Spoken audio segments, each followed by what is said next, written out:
జై శ్రీమన్నారాయణ. ఈరోజు మనం ధర్మ పథం గ్రంథములోని చాప్టర్ 5 విభాగము 17 గాంధారీ మాత శ్రీకృష్ణునికి ఇచ్చిన శాపం ఈ ఎపిసోడ్లో చూద్దాం.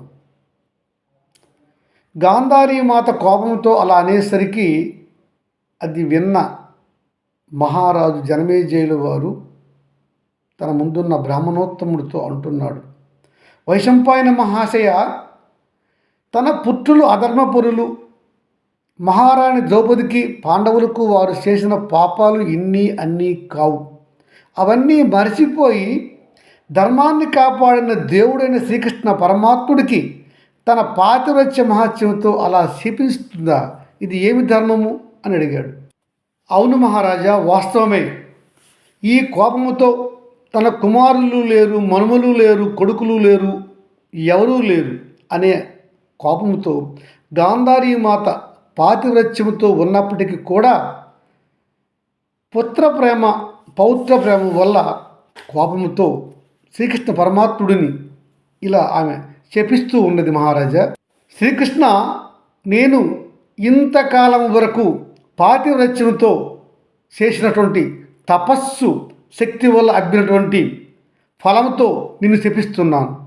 కృష్ణ, నీవు నేడు దాయాదులు కురుపాండవులు తమలో తాము కొట్టుకొని మొత్తము కౌరవులు నశించిపోయినట్లుగా చేశావు గనుక నీవు నీ యొక్క వంశము దాయాదులు అందరూ కూడా మీలో మీరు ఒకరినొకరు కొట్టుకొని సంహరించుకుంటారు, మీలో మీరు కొట్టుకొని మరణిస్తారు.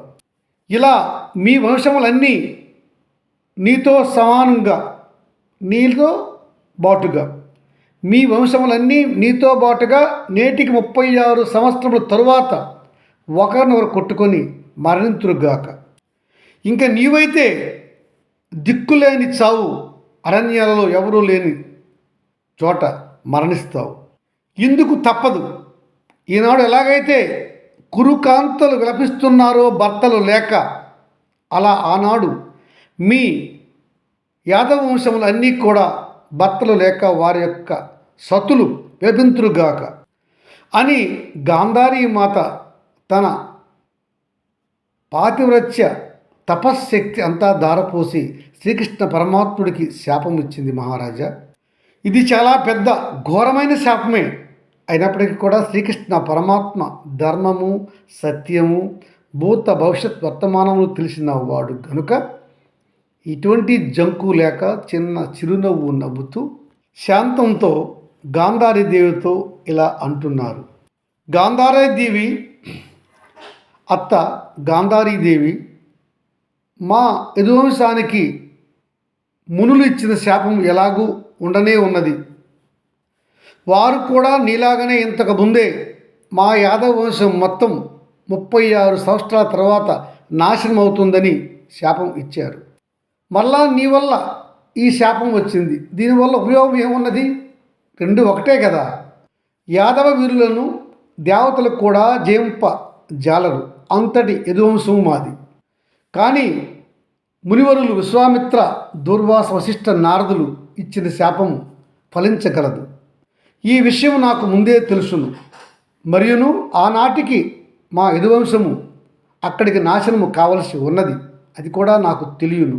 ఇలా శ్రీకృష్ణ పరమాత్మ చెప్పేసరికి గాంధారీ మాత మిన్నకున్నది, మరో మాట్లాడలేదు. పాండవులు మాత్రము ఇది విన్న తర్వాత చాలా భయంతో కంపించిపోయారు. ఇది విన్నటువంటి మహారాజు జనమేజయులు వారు అంటున్నారు, మునివర్య, మరి ఇలా జరిగిన తర్వాత ధృతరాష్ట్రుడు కానీ, కుంతి కానీ, పాండవులు కానీ ఎవరు కానీ ఏమీ అనలేదా అని అడిగాడు. లేదు మహారాజా, ఎందుకంటే శ్రీకృష్ణ పరమాత్ముడు దేవుడు అని అందరికీ తెలుసు. అతడికి భూత భవిష్యత్ వర్తమానములు కూడా తెలుసును అని కూడా వారికి తెలియను. అతడు భూమిపైన అవతరించినదే ధర్మ సంస్థాపన కొరకు, కనుకనే ఆ శాపానికి అతను విరవలేదు. పైగా శ్రీకృష్ణుడు అస్సలు కోపం లేకుండా శాంతంగానే, అమ్మా గాంధారీదేవి, శపించావు కదా, నీ కోపం తీరిపోయింది కదా, ఇక లేము, ఇంకా చనిపోయిన మృతువులకు చేయవలసినటువంటి కర్మలు ఉన్నాయి, అవన్నీ చెయ్యాలి కదా, లెమ్ము ముందుకు పోదాం పద అని అన్నాడు శ్రీకృష్ణ పరమాత్మ. శ్రీకృష్ణుడు అలా అనేసరికి గాంధారీదేవి ఎటువంటి మాట ఆడలేదు, ఒక్క అడుగు ముందుకు వేయలేదు. అప్పుడు అంటున్నాడు శ్రీకృష్ణ పరమాత్మ, అత్త గాంధారీదేవి, నీవు మహారాణివి, పాతివ్రత్యంలో మిన్న, నేను కాదనను. కానీ నీ కొడుకులు నీ భర్త చేసినటువంటి అన్యాయాలు అధర్మాలు నీకు తెలియవా? నువ్వు ఆపగలిగావా? ధర్మం తెలిసిన విదురుల వారు కానీ, భీష్ముల వారు కానీ, వ్యాసుల వారు కానీ చెప్పగా మీరు విన్నారా? నేను వచ్చి చెప్పాను సంధి చేద్దామని, విన్నారా మీరు? నువ్వు కూడా చెప్పావు మీ శ్రీవారికి నీ కుమారుడికి, వారు విన్నారా? వారు వినలేదు, అధర్మంగా ప్రవర్తించారు, మరి వారు నశించవద్దా? తప్పు లేని వారిని శిక్షించమని నువ్వు కోరుకుంటున్నావు, తప్పు చేయని వారిని శపిస్తున్నావు. అధర్మాలు చేసి భూమిపైన పాపాన్ని పెంచినటువంటి నీ కుమారులు నశించవద్దా? అది నీవు ఆలోచించక్కర్లేదా అమ్మా? నీకు నీ భర్తకు ఉన్న వ్యామోహము, అవ్యాజ్య పుత్రప్రేమ వల్ల కదా ఈనాడు మీ వయసు యావత్తు నాశనమైంది. అది మీకు అర్థం కావడం లేదా? మీ ఇద్దరి పెంపకము, వారిని సరిగ్గా ధర్మమార్గంలో నడవకపోవడం ఇందుకు కారణం అని మీరు తెలుసుకోలేకపోయారా? నీలాగునే కుంతీమాత ఆమె యొక్క 5 బిడ్డలను పెంచిందా? వాళ్ళు ధర్మపరులు కారా?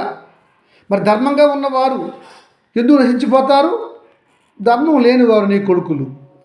తండ్రి మాట వినరు, తల్లి మాట వినరు, గురువు మాట వినరు, తాత మాట వినరు, పైగా ఋషులు చెప్పినా కూడా వినలేదు. ధర్మం ధర్మం ధర్మం అని 10 సార్లు చెప్పి సంధికి వస్తే నన్ను సంధి కాకుండా చేసి నన్ను బంధించాలని చూశారు. మరి నీ కొడుకులు అట్టి అతనపరులు నశించవద్దా? అది నువ్వు ఆలోచించవా గాంధారీ మాత? ఒక కులస్త్రీ మహారాణి పెద్ద పెద్ద యజ్ఞములు చేసి పునీతురాలు అయినటువంటి ఆ అగ్నిపుత్రి ద్రౌపదిని నీ కొడుకులు ఎంత హీనంగా అవమానపరిచారు మర్చిపోయావా? అదే నీ సొంత కోడలైతే అలా ఊరుకుంటావా గాంధారీదేవి? ద్రౌపది నీ మరిది కోడలు కనుక నువ్వు ఉపేక్షించావు. అదే నీ కొడుకు భార్య అయ్యుంటే నువ్వెలా ప్రవర్తించేదాను అర్థం చేసుకో, ఒక్కసారి ఆలోచించు. ఇప్పుడు ధర్మం న్యాయం ఎవరున్నారు? వాళ్ళని నువ్వు శపిస్తా అంటున్నావు, శపించావు కూడా. నీవు పతివ్రత గనుక నేను ఊరుకున్నాను. తప్పంతా నీ కొడుకులను అధర్మంగా పెంచడం కారణం. దానికి బాధ్యత నీవు, నీ భర్త. అధర్మపరుడైనటువంటి నీ జ్యేష్ఠ కుమారుడు, నీ అన్నదమ్ముడు శకుని, వీళ్ళు కదా బాధ్యత వహించాలి. అధర్మంగా ఉన్నవారు వాళ్ళు కదా. వాళ్ళు చనిపోతే ధర్మ సంస్థాపన చేస్తున్న నన్నెందుకు శపించావు? నీకు ఇది ధర్మమా? నీకు నేడు చాలా అపకీర్తి వచ్చింది. అపకీర్తి వచ్చిందని అందరూ చెప్పుకుంటారు రేపు. దానికి తోడు నాకు ఘోరంగా శాపం ఇచ్చావు. ఆ శాపం ఉపయోగమే లేదు, ఎందుకంటే అంతకుముందే మాకు ఆ శాపం ఉన్నది. కానీ ఆ శాపం వల్ల నీకున్నటువంటి పాతివ్రత్య తపోద ఫలమంతా కూడా నాశనమైపోయింది. నాకు జరుగు నష్టమేమున్నది?